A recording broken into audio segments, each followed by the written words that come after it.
கடவுளுடன் காலை வணக்கம். புனித யோவான் எழுதிய நற்செய்தி 10ஆம் அதிகாரம் 27 முதல் 30 வரை உள்ள இறைவார்த்தைகள்.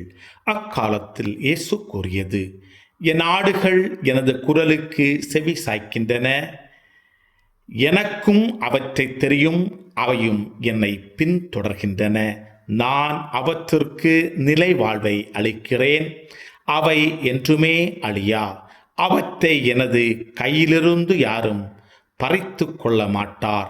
அவற்றை எனக்கு அளித்த என் தந்தை அனைவரையும் விட பெரியவர்.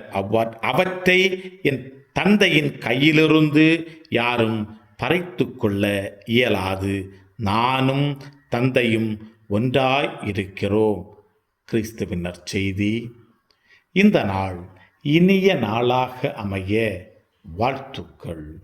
பல பல பல புதுமைகள், பெருமைகள், இனிமைகள் இறங்கிய நல்ல நாள், ஒரு நல்ல நாள், நம் தேவன் தந்த நாள். இது நல்ல நாள், ஒரு நல்ல நாள், நம் தேவன்